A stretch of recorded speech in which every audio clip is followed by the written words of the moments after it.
구약성경 738면에 있는 느헤미야 8장 1절에서 12절까지 말씀입니다. 제가 봉독해 드리겠습니다. 이스라엘 자손이 자기들의 성읍에 거주하였더니 일곱째 달에 이르러 모든 백성이 일제히 수문 앞 광장에 모여 학사 에스라에게 여호와께서 이스라엘에게 명령하신 모세의 율법책을 가져오기를 청하매 일곱째 달 초하루에 제사장 에스라가 율법책을 가지고 회중 앞 곧 남자나 여자나 알아들을 만한 모든 사람 앞에 이르러 수문 앞 광장에서 새벽부터 정오까지 남자나 여자나 알아들을 만한 모든 사람 앞에서 읽음에 뭇 백성이 그 율법책에 귀를 기울였는데 그때 학사 에스라가 특별히 지은 나무 강단에 서고 그의 곁 오른쪽에 선 자는 맏디랴와 스마야와 아나냐와 우리야와 힐기야와 마아세아요 그의 왼쪽에 선 자는 부디야와 미사엘과 말기야와 하숨과 하스다나와 스가랴와 무술람이라. 에스라가 모든 백성 위에 서서 그들 목전에 책을 펴니 책을 펼 때에 모든 백성이 일어서니라.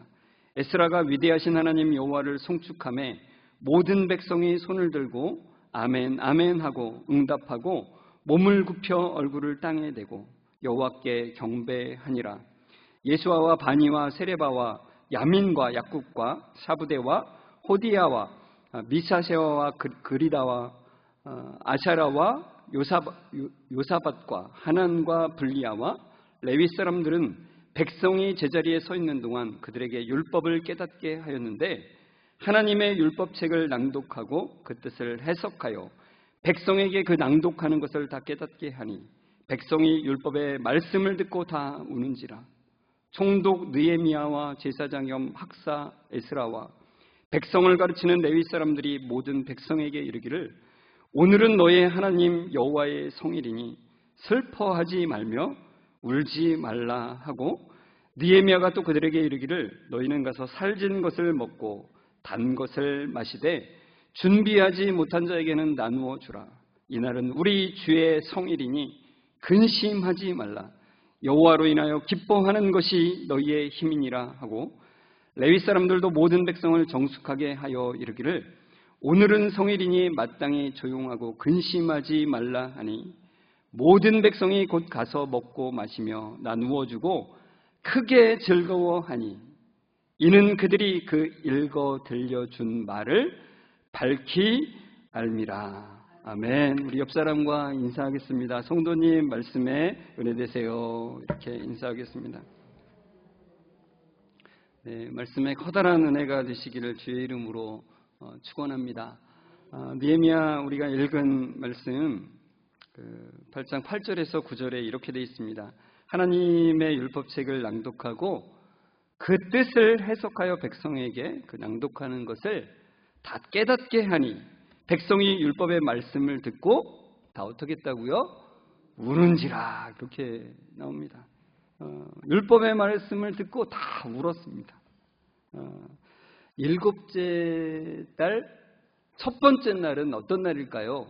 우리가 레위기 공부할 때 같이 나눴는데 일곱째 달 첫 번째 날은 이스라엘의 원래 이제 민간용어로는 새해 첫 번째 날, 그러니까 새해 첫날인 거죠.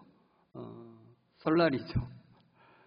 그래서 그들이 이제 첫 번째 날 모여서 성일이니까 신년절이고요, 나팔절이니까 하나님의 말씀을 듣기로 한 거예요. 근데 이 일곱 번째 달은 의미가 있어요.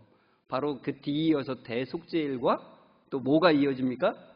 초막절이 이어지는 아주 축제의 절기의 기간이에요. 이 기간에 그들이 이제 그 첫 번째 날 모여서 진짜 하나님의 그 기쁨을 누리고 싶어하는 그 마음으로 이제 에스라에게 요청을 해서 수문 앞 광장에 그 율법책을 가져오게 한 거예요. 그래서 이 나무 강단을 만들고 거기에서 율법을 읽게 한 거죠. 그리고 그 율법을 듣는데 백성들이 우는 거예요. 여러분께 한번 질문을 드려보고 싶어요. 말씀을 들을 때 눈물이 나십니까? 납니까? 네. 어떤 때 나죠. 그죠? 여러분, 여기서 이 백성들이 한두 사람 운 게 아니라 모든 백성이 울었어요. 이 백성들이 왜 울었는가? 우리 같이 오늘 좀 살펴보려고 그래요. 왜 울었나? 느헤미야 6장 15절에 지난주에 우리가 본 말씀인데요. 같이 읽어볼까요? 성벽 역사가 52일 만인 엘루럴 25일에 끝남에 이렇게 돼 있어요. 느헤미야와 백성들이 참 여러 가지 어려움 가운데도 방해와 공격에도 불구하고 성벽을 며칠 만에요? 52일 만에 너무나 빠른 속도로 지었어요. 도저히 자신들도 상상할 수 없는 속도로 성벽이 지어졌어요. 그래서 완공을 했죠. 그 완공을 한 소식을 누가 들어요? 대적들과 모든 주변에 있는 이방 족속들이 다 들어요. 그리고 어떻게 했어요? 낙담을 했습니다. 좌절을 했어요. 왜요? 사람이 한 게 아니라 어떻게 해요? 하나님이 하신 것을 보고 알았기 때문에. 그러니까 성벽 재건으로 인해서 이제 하나님께서 그 백성을 보호하는 울타리를 치셨다고 했잖아요. 죄송하지만 그 볼펜을 누가 좀 계속 꽂아줬다 했는데 잠깐 자제해 주시고 네. 감사해요. 네. 그래서 그 보호벽을 이제 이렇게 치셨는데 그 보호벽을 치신 것이 무엇 때문인지를 이제 그 속에 채우실 것을 하나님께서 이제 백성이 그것을 알기를 원하시는 거예요. 그러니까 이제 성전을 짓고 성벽을 이제 재건되게 하셨는데 그 안에 담겨져야 되는 그 진정한 것이 무엇인가? 그것을 이제 알기를 원하셨다는 것이죠. 여러분, 제가 질문을 좀 드릴게요. 우리가 복음을 전하는 이유가 무엇입니까? 뭘까요? 우리가 목요일마다 이제 전도하러 나가는데, 전도 왜 하러 나가죠? 네. 교인 숫자를 늘리기 위해서입니까? 이렇게 표시를 한번 해주세요. 그러면 그렇다, 아니면 아니다. 네. 말로는 교인 숫자를 늘리지 않는 거라고 하면서 실제는 그렇게 하는 경우도 많죠. 그죠? 빨리 늘었으면 좋겠다. 교회 하나를 더 늘리기 위해서 우리가 선교를 하나요? 하나님의 명령이니까 한다라고 우리가 말씀을 이제 대답을 할 수 있죠. 근데 왜 하나님은 복음 전파를 명령하신 것일까? 그것에 대한 근본적인 것은 바로 다른 게 아니라 예배하기 위해서라는 거예요. 예배. 그러니까 왜냐하면 하나님께서 우리를 지으신 목적이 예배니까. 근데 이렇게 말씀드리면은 예배 시간에 참석만 하면 되는 거구나. 이렇게 생각하는 경향들이 생기는 거죠. 그리고 전도하는 것도 그냥 데려와서 예배만 참석시키면 되는 거구나. 이렇게 생각을 하게 되잖아요. 그리고 뭐 선교비를 보내서 거기서 그냥 알아서 그냥 교회 짓고 사람들 예배만 드리게 하면 되는 거구나. 이렇게 쉽게 생각하게 되는 거죠. 그러나 여러분, 우리가 너무나 잘 알고 있듯이 예배 시간에 참석만 한다고 해서 예배를 드리게 되나요? 제가 개인적으로 다 묻고 싶죠. 이런 거는 다 묻고 싶어요. 예배 시간에 참석만 한다고 해서 예배를 드리지 않는다는 걸 우리가 너무나 잘 알죠. 혹시라도 예배 시간에 참석하는 것으로 나는 예배를 다 드리고 있다고 생각하면 정말 큰 착각을 하고 있는 거죠. 참된 예배는 하나님을 경외하는 마음에서 나와요. 그래서 제가 질문을 또 한 번 드릴게요. 오늘 질문을 많이 드리고 있는데 지금 여러분은 예배의 자리에 서 계십니까? 예배의 자리에 앉아 계십니까? 아니면 형식만 예배의 자리에 앉아 계십니까? 그러니까 이 질문은 이런 겁니다. 정말로 하나님을 경외하는 마음으로 예배 자리에 와 계십니까? 정말로 하나님을 경외하는 마음으로 여러분의 삶을 살아가고 계십니까? 이런 질문인 거죠. 근데 여러분, 우리가 이 말씀을 통해서 이거를 보게 되는 거예요. 하나님의 말씀을 통해서 우리가 하나님이 어떤 분인지를 알아가게 되고, 그리고 우리가 얼마나 하나님을 경외하지 않는 사람이라는 것을 깨닫는 거예요. 되게 웃긴 것 같지만, 되게 모순인 것 같은데,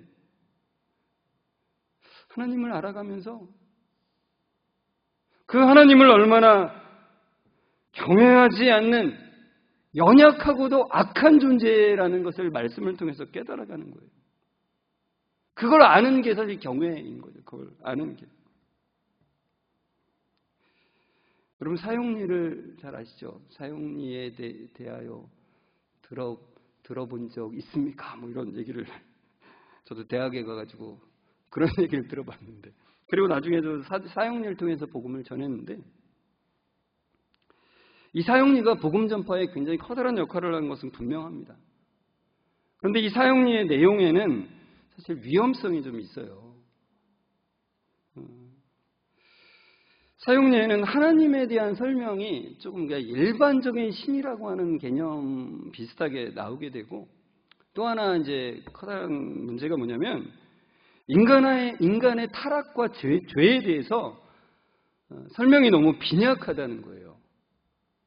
그래서 이 하나님과 죄 그리고 인간에 대해서 잘못된 개념을 가질 소지가 너무나 다분해요. 이 상태에만 머무르면 그렇다는 겁니다. 그러니까 여러분, 하나님은 이 사형리 수준에서만 아는 그런 그 막연한 신이 아니라는 거예요. 우리를 창조하시고 우리의 삶을 주관하시고 우리의 삶의 주인, 왕이신 하나님, 그 주권을 잠시라도 잊을 수가 없는 그런 하나님이시라는 거예요. 그런데 그 하나님, 왕이신 하나님을 거부하고 반역해서 그 하나님의 영원하고 불같은 그 맹렬한 진노를 받는 상태에 있는 인간. 아담과 하와가 선악을 알게 하는 나무 열매를 그냥 명령 하나 어긴 그런, 우리가 그냥 무슨 하나의 죄를 하나 지은 그런 정도의 죄가 아니라 왕이신 하나님을 밀어내고 내가 왕이 된, 내가 하나님이 된 그 죄, 그걸로 인해서 우리는 그 지옥을 살 수밖에 없는, 하나님과 단절되어서 지옥을 살 수밖에 없는 인간의 상태를 성경은 우리에게 말씀해주고 있다는 거예요. 근데 이제 사용리에서는 이렇게 설명을 해요. 하나님이 인간에게 좋은 것을 주고 싶어 하시는데 죄라는 것 때문에 그 좋은 것을 받지 못하고 있다는 관점이에요. 이게 틀린 것은 아닌데 이게 되게 오해하게 된다는 거예요. 인간의 처지에 대한, 인간의 상태에 대한 그 심각성을 알지 못하게 한다는 거예요. 그래서 이 수준에서 머물러서 하면은 계속해서 어떤 문제가 생기냐면 죄의 심각성을 알지를 못하는 거예요. 그래서 제가 새가족 교육 때 사실 굉장히 초점을 맞춰서 설명하는 게 바로 이것입니다. 우리가 지은 죄가 무엇인지, 우리의 상태가 어떤 상태인지에 대해서 제가 설명을 하는 거죠. 여러분, 이 상태에서, 사용리에서 설명하는 상태에만 머물지 마시고 진짜 우리의 상태가 어떤 것인지를 성경이 설명하는 그 말씀을 통해서, 그 말씀을 읽을 때마다 그것을 깨닫는 거예요. 지금 이 수문학 광장에 모여있는 이스라엘 백성들이 바로 그걸 깨닫는 거예요. 자신들의 상태가 어떠한지, 자신들의 지은 죄의 심각성이 무엇인지를 그들은 깨닫는 거죠. 그렇게 되면은 하나님께 은혜를 구할 수밖에 없는 존재라는 것을 알게 되고 은혜를 구하며 나아가는 거죠. 우리가 읽은 이 느헤미야 8장 8절에서 9절에 이 백성이 율법의 말씀을 듣고 다 우는지라 그랬잖아요. 근데 이 우는지라라고 하는 이 히브리어가 분사형이 사용되어 있어요. 분사형. 그러니까 지속된다라고 하는 의미를 강조하고 있다는 거예요. 그러니까 잠깐 울고 끝나는 게 아닌 거예요. 막 잠깐 우니까 느헤미야와 에스라나 그때 레위 제사장들이 울지 마시고 이렇게 바로 말하는 게 아니라 정말 한참을 울은 거예요. 말씀을 듣는 내내 울은 거예요. 왜냐하면 하나님의 기준인 그 율법을 분명히 깨닫게 되자 자신들이 얼마나 악한지를 보는 거죠.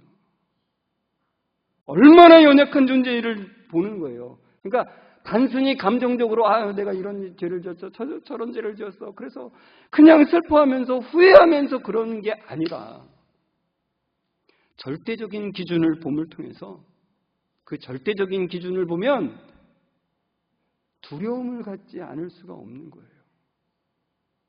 여러분, 우리가 말씀을 볼 때마다 그 참된 두려움을 갖는 게 정당해요. 내가 조금이라도 내가 하는 일 때문에 나는 잘하고 있다라고 생각한다면 참 그것은 하나님을 오해하고 말씀을 오해하는 거죠. 이 말씀 한 구절 한 구절을 볼 때마다 그 하나님을 보고 하나님의 기준을 볼 때마다 두려운 마음이 들지 않을 수가 없는 거예요. 그래서 하나님께 은혜를 구하며 그 앞에 나아갈 수밖에 없는 거죠. 8장 5절에 보면은 이렇게 돼 있어요. 같이 읽을까요? 에스라가 모든 백성 위에 서서 그들 목전에 책을 펴니 책을 펼 때 모든 백성이 일어나니라. 이제 에스라가 올 때까지 기다리고 앉아 있다가 딱 율법책을 펼 때 일어났어요. 그리고 일자 앉았더라 그게 아니라 새벽부터 정오까지 있는데 계속 서 있는 거죠. 이건 바로 말씀을 갈급해하는 그들의 마음을 보여주죠. 여러분, 진정한 부흥은 말씀에 대한 갈급함으로부터 옵니다. 우리 스스로 만족할 만한 걸 수없이 시도하지만 우리가 그것을 채울 수 없는 것을 알고 주의 말씀을 향하는 것이죠. 그럴 때 바로 성령님께서 우리의 마음과 생각을 뒤흔드시게 되는 거예요. 그래서 그 말씀의 기준으로 우리 자신을 보게 되는 거죠. 그 말씀의 기준으로 볼 때 진정한 회개, 후회가 아니라 감정적으로 그냥 슬퍼하고 이렇게 할 걸 이런 게 아니라 진짜 하나님의 기준에 맞춰지는 거예요. 다림줄에 맞춰지듯이. 여러분, 제가 여러분에게 좀 설교를 진짜 매일 하고 있잖아요. 제가 꼭 말씀드리고 싶은 게 있어요. 2년 동안 2년이 지났는데 하나님의 말씀은 1차적으로는 재미있지가 않다는 것을 말씀드리고 싶어요. 물론 동화구연처럼 하고 재밌는 예화를 들어서 하면은 재미있기도 하죠. 그러나 1차적으로는 이 말씀은 재미있는 게 아니에요. 1차적으로는 우리의 마음을 찌르는 거라고요. 이 말씀을 볼 때마다 괴로운 거예요. 우리가 그 말씀의 기준에 도달할 수가 없기 때문에. 그 말씀을 볼 때마다 제가 말씀드리잖아요. 너는 그거 못해라고 그 말씀에 깔고서 말씀하신다. 그러니까 이 말씀을 볼 때 그 심령이 쪼개지는 거예요, 그냥. 어찌 보면 말씀은 우리를 괴롭게 하는 거죠. 그러나 그 괴로움과 슬픔으로부터 이 말씀이 얼마나 재미있고 꿀과 같이 단지가 시작되는 거예요. 왜요? 얼마나 우리가 악하고 연약한 존재인지를 깨닫게 될 때 하나님이 하신 것들이 보이기 시작하는 거예요. 진짜 하신 것들이. 하나님이 우리 마음속에서 하시는 것이 진짜로 보이기 시작하는 거예요. 여러분, 그게 진짜 재밌는 거예요. 진짜 그게 꿀과 같이 단 말씀인 거예요. 진짜 은혜이기 때문에. 저는 우리 교회 성도들이 이 참된 기쁨 가운데로 모두 다 들어오셨으면 좋겠어요. 모두 다. 어떤 분들은 이 말씀을 들으면서 눈물을 흘리면서 듣는 것들을 제가 종종 봐요. 그 말씀에 쪼개짐들이 있어서 주님, 저는 은혜가 필요한 자입니다. 주의 말씀이 없으면 오늘도 죽을 수밖에 없는 그런 존재입니다라고 주 앞에 눈물을 흘리면서 나아가는 모습들을 보면 감사하죠. 유튜브를 통해서 듣는 분들이 그런 고백들을 해요. 목사님 말씀의 깨어짐을 통해서 하나님의 하시는 것을 봅니다라고 그런 피드백들을 줍니다. 좀 감사하죠. 그래서 그런 말들을 들을 때마다 제 마음속에 어떤 마음이 드냐면 아직도 이런 기쁨 가운데 들어오지 못한 분들에 대한 안타까움이 제가 너무나 커요. 그래서 매일매일 새벽마다 기도하는 거예요. 하나님, 우리 성도님들이 말씀으로 인해서 그 마음이 깨어져서 그것이 괴로움이 되고 그 괴로움이 하나님의 은혜를 보게 하는 그 역사를 이루어 주십시오. 그래서 참된 하늘의 기쁨을 누리며 살아가는 그런 은혜를 누리게 해주십시오라고 기도하는 거죠. 여러분, 말씀은 우리의 마음을 쪼갭니다. 우리의 가능성을 산산이 부숴버려요. 우리가 얼마나 하나님을 대적하고 하나님을 모독하는 존재인지를 보게 하는 거예요. 진짜 말씀은. 그래서 은혜를 보게 되는 거죠.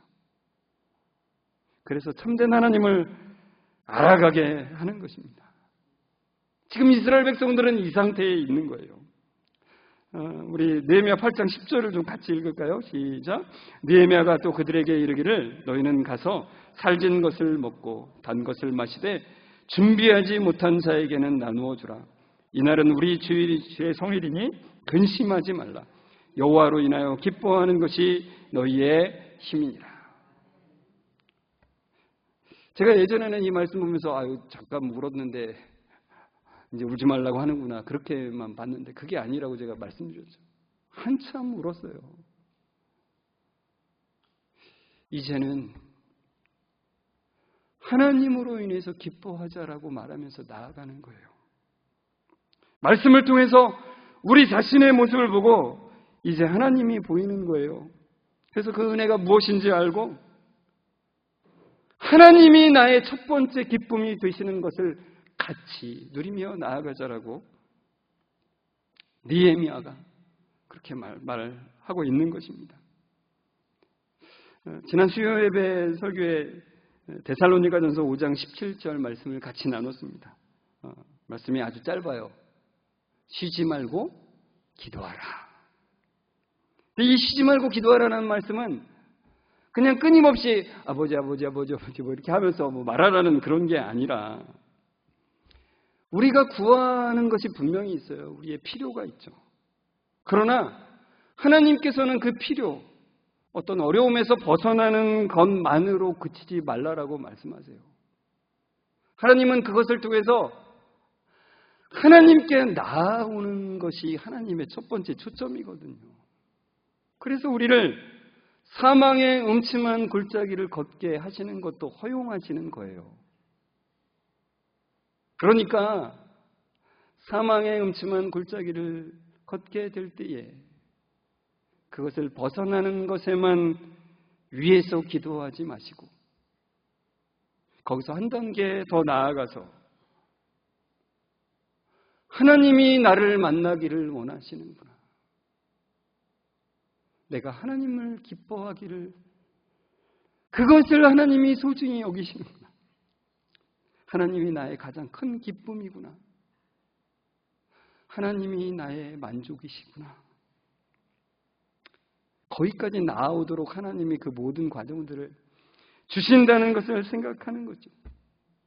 지금 이스라엘 백성들도 말씀을 깨닫는 그 은혜를 통해서 하나님을 즐거워하는 데까지 지금 나아가게 되는 거예요. 그래서 그들이 12절에 보시면 이렇게 돼 있어요. 모든 백성이 곧 가서 먹고 마시며 나누어주고 크게 즐거워하니, 이 나누어주고 크게 즐거워한 것이 무엇 때문에 왔냐? 이는 그들이 그 읽어 들려준 말을 밝히 알미라 그래요. 그 말씀을 깨닫는 은혜, 그 말씀을 밝히 안 그 은혜가 그들을 이렇게 바뀌게 한 거예요. 바뀌게 된 거예요. 여러분, 우리 자신만을 생각하는 게 너무나 우리는 자연스러운 사람들이에요. 누구나 예외가 없어요. 나는 다른 사람들한테 잘 줘. 나는 다른 사람 배려 잘해. 이러지 마십시오. 우리는 그렇지 못한 존재들이에요. 그러나 말씀이 우리를 깨워서 점점 하나님을 사랑하는 대로 바꾸어가요. 성도들을 사랑할 수 없는 우리들이 점점 더 성도들을 사랑할 수 있게 바꾸어 가시는 거예요. 사랑이 불가능한 자들에게 사랑이 가능케 하시는 하나님이시라는 거예요. 그럼 내 먹을 것도 부족한데 다른 사람을 챙겨요? 웬만할 때는 가능하죠. 그런데 진짜 없으면은 힘듭니다. 그러나 말씀을 밝히 안 자들이 그렇게 한다는 거예요. 나누어주고도 내 먹을 것이 없어도 즐거워한다는 겁니다. 그래서 제가 그런 생각이 들더라고요. 우리도 식사를 하고 나면 뭐 음식 반찬이 남고 뭐 떡도 먹고 나면은 남잖아요. 그러면 저도 그거 막 챙겨가고 싶거든요. 똑같아요, 저도. 그렇다 해도 막 저를 챙겨주시라는 얘기는 아니고 우리가 다 똑같은 겁니다. 그거 챙겨가면은 집에서 유용하게 먹을 수 있거든요. 그런데 이 하나님의 말씀의 은혜를 받은 자들은 이게 좀 달라진다는 거예요. 내 거를 빨리 챙겨서 가져가고 싶은 마음이 다 우린 드는데 혹시라도 꼭 가져가야 될 사람이 못 가져갔나를 먼저 살피게 되고 나보다 다른 사람을 먼저 챙겨주는 것이 우리 마음속에 더 생긴다는 거예요. 그래서 나는 음식물 쓰레기가 될 수밖에 없는, 이거 남겨두면 음식물 쓰레기가 되기 때문에 가져가는, 이게 바로 말씀이 주는 능력이라는 거죠. 말씀을 깨닫게 되면 그 은혜가 어떤 것인지 알기 때문에, 하나님이 하시는 것이 무엇인지 알기 때문에 은혜의 반응이 나타날 수밖에 없다는 거예요. 은혜를 받을 자격이 없는 우리가 받았는 것을 알기 때문에 은혜를 베푸는 방향으로 점점 나아가는 변화가 생긴다는 겁니다. 여러분, 제가 많이 말씀드리죠. 말씀을 깨닫는 은혜는 너무너무 중요해요. 우리 스스로 내가 오늘 말씀을 깨달아야지, 내가 이제 알아가야지, 이렇게 해서 되는 게 아니란 말이에요. 그러면 하나님이 하시는 거면 나는 아무것도 안 할래요. 알아서 하세요. 가만히 있어 볼게요. 어디 잘 되나 볼게요. 이런 것도 아니라는 거예요. 여러분, 하나님께서 말씀을 깨닫는 은혜를 주시도록 하나님, 제 힘으로는 깨달을 수가 없습니다. 그럼 여전히 하나님과 상관없는 삶을 살아가게 될 수밖에 없습니다. 오늘도 말씀을 깨닫는 은혜를 주셔서 나 중심의 삶에서 하나님 중심으로 변화되는 삶을 살게 하여 주옵소서. 이스라엘 백성들이 말씀을 깨닫는 은혜를 통해서, 말씀을 밝게 하는 은혜를 통해서 참된 애통함과 참된 기쁨을 가졌듯이 나누는 기쁨을 가지고 함께 여호와를 즐거워하는 그 기쁨을 누렸듯이 하나님, 이 시간에도 말씀을 깨닫는 은혜를 저에게 주십시오. 우리에게 말씀을 밝히 아는 은혜를 우리 교회에 주십시오. 그래서 하늘의 참된 기쁨으로 살아가는 그 은혜가 있기를 원합니다. 주님 함께해 주십시오라고 하는 이 기도가 여러분의 삶 속에서 끊이지 않기를 주의 이름으로 축원합니다. 우리 같이 찬송가 254장 2절을 부르시는데요. 가사가 이렇게 되어 있습니다. 약하고 추해도 주께로 나가면 힘주시고 내 추함을 곧 씻어 주시네. 여러분, 우리가 하나님 말씀이 아니고서는 우리가 약하고 추하다는 것을 알 수가 없어요. 말씀이 우리에게 계속 알려줘요. 너희가 얼마나 연약한 존재인지를, 얼마나 악하고 추한 존재인지를 우리에게 알려주는 거예요. 그럴 때 그 말씀에 반응해서 주님, 제가 주 앞에 나아가기를 원합니다. 십자가의 보혈 앞에 오늘도 나아가기를 원합니다 라고 말씀의 은혜를 주십시오. 말씀을 밝히 하는 은혜를 우리에게 주십시오라고 같이 기도하며 살아가는 우리가 되었으면 좋겠습니다. 그 마음으로 같이 불렀으면 좋겠습니다.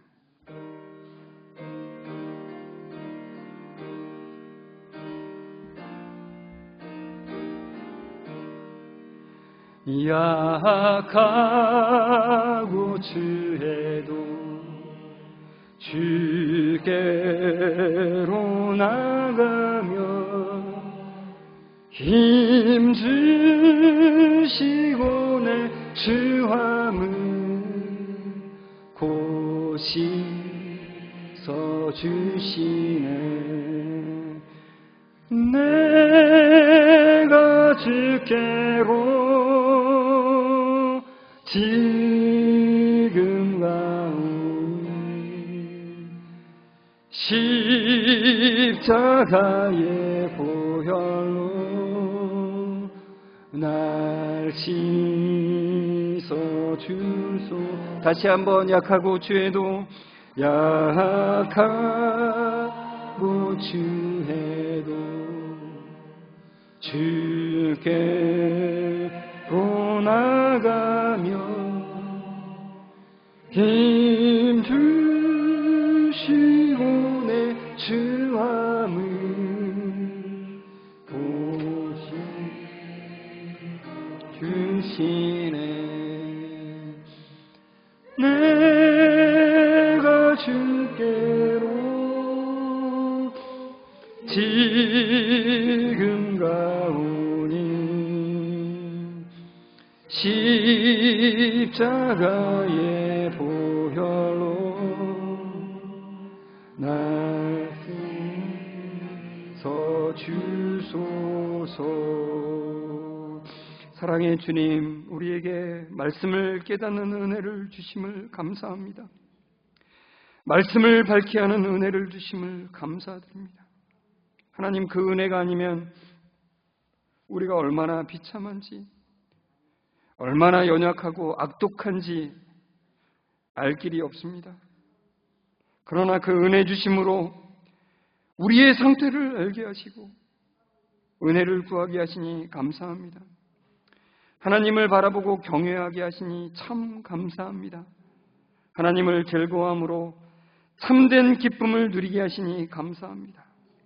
그 참된 기쁨을 우리 모든 성도들과 또 세상에 흘려보내게 하시니 또한 감사합니다. 우리 성도들 매일매일 말씀을 깨닫는 은혜를 주셔서, 말씀을 밝히 하는 은혜를 주셔서 참된 애통함과 참된 기쁨 가운데 살아가는 그 놀라운 은혜를 허락해 주옵소서.